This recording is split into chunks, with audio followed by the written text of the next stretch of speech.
memperhatikan benda-benda di sekitar kita. Pernah nggak terbayang bagaimana cara membuat rantai besi yang saling berkaitan? Lalu, pernahkah Anda mencari tahu bagaimana kerja sabuk pengaman saat terjadi kecelakaan? Atau mungkin ada yang tahu gimana caranya mendirikan tiang panjat pinang? Nah, biar Anda nggak penasaran lagi, yuk kita lihat apa aja sih rahasianya.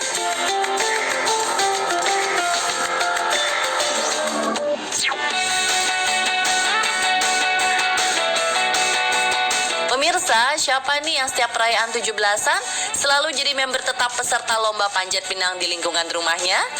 Butuh skill dan kekompakan yang gak sembarangan loh untuk bisa memenangkan perlombaan yang sudah ada sejak zaman kolonial Belanda ini. Tapi ngomong-ngomong, apa ada yang pernah lihat gimana caranya memasang tiang panjat pinang yang tinggi menjulang itu?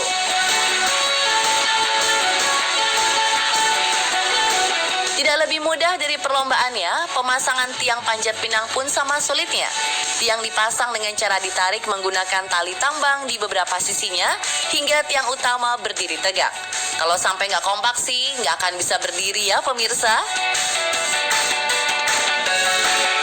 Dan setelah diperhatikan, ternyata melihat cara pemasangannya nggak kalah seru dengan melihat perlombaannya ya.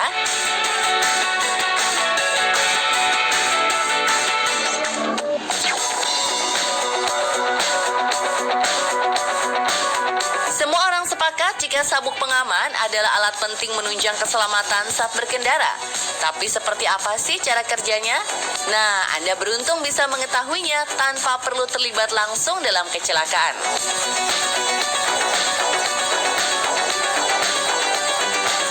Sebelum meluncurkan produknya, pabrikan kendaraan selalu melakukan berbagai pengetesan, termasuk soal keamanan. Dan buat Anda yang masih suka malas menggunakan sabuk pengaman, lihat nih akibatnya. Tubuh Anda akan langsung terpental dan menabrak bagian depan kendaraan, bahkan kepala Anda bisa terbentur dan memecahkan kaca bagian depan loh. Kalau kejadian beneran, gak kebayang deh akibatnya. Dan yang berikut ini adalah simulasi jika Anda menggunakan sabuk pengaman dengan benar. Nah, kelihatan banget kan perbedaannya ya? Jadi mulai sekarang, gunakan selalu sabuk pengaman dengan benar ya pemirsa.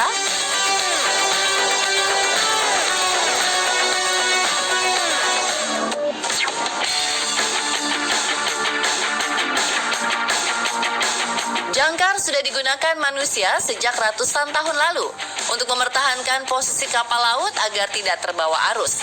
Tapi kini kapal laut telah menjelma dengan ukuran-ukuran raksasa yang tidak pernah terpikirkan sebelumnya. Jika kapal saat ini berukuran hingga ratusan meter dan juga ukuran jangkar yang semakin besar, lalu bagaimana cara menggerakkan jangkar yang sangat berat itu ya? Ternyata jangkar-jangkar kapal raksasa tersebut sudah digerakkan menggunakan motor khusus loh pemirsa. Dengan jangkar dan rantai yang mencapai berat hingga ratusan kilogram, tenaga manusia tidak mungkin lagi digunakan untuk menariknya. Lihat saja betapa cepat rantai jangkar tersebut meluncur ke dasar laut. Bahkan tidak jarang juga motor penggerak jangkar mengalami kerusakan dan menimbulkan potensi bahaya. Lalu apa yang terjadi jika jangkar sudah berada di dasar laut? Ternyata bentuk jangkar yang seperti alat bajak ini memiliki fungsi tersendiri. Jika kapal bergeser terbawa arus, maka jangkar akan semakin tertancap di dasar samudera dan mengunci posisi kapal agar tidak bergerak lebih jauh. Wah, bahaya juga ya jika dijatuhkan di atas terumbu karang, sudah pasti akan menimbulkan kerusakan yang cukup serius tuh.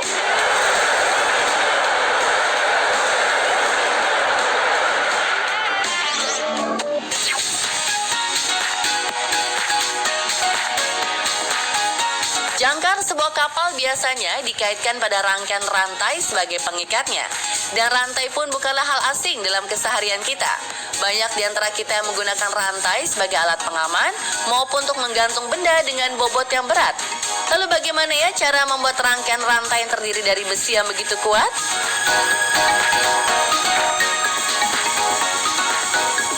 Ternyata di zaman sekarang rantai tidak lagi dibuat secara manual loh pemirsa.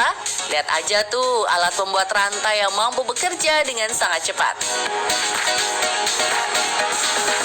Siapa yang menyangka kalau rantai berasal dari sebuah batangan besi lurus yang kemudian dipotong-potong dan dibengkokkan sedemikian rupa hingga disusun membentuk rangkaian. Wah, ternyata rumit juga ya pemirsa. Gak kebayang waktu zaman dulu sebelum ditemukannya mesin ini. Pasti membutuhkan waktu yang sangat lama untuk membuatnya ya.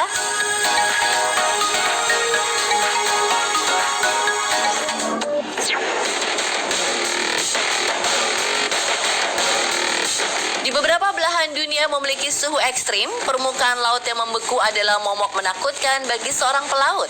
Bahkan kapal-kapal berukuran besar pun tidak luput dari bahaya yang satu ini. Tidak hanya mengganggu jalur pelayaran, lapisan es yang membeku bahkan bisa merobek lambung dan menenggelamkan kapal. Tapi ternyata permasalahan tersebut bukannya tidak bisa diatasi loh pemirsa.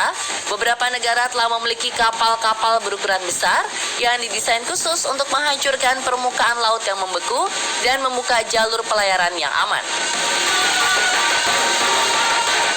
Negara-negara yang memiliki wilayah perairan laut dengan suhu ekstrim seperti Amerika dan Rusia bahkan memiliki satuan khusus yang bertugas membuka jalur pelayaran yang aman di tengah lautan yang membeku.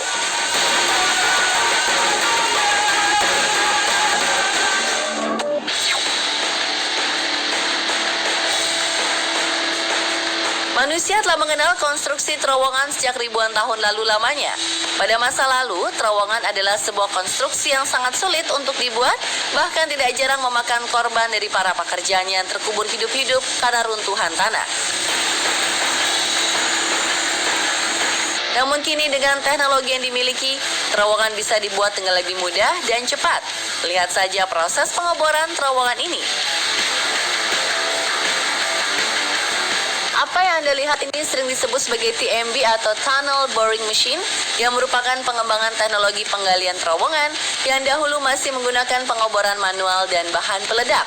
Alat ini mampu menembus berbagai lapisan tanah, mulai dari lapisan pasir hingga batuan.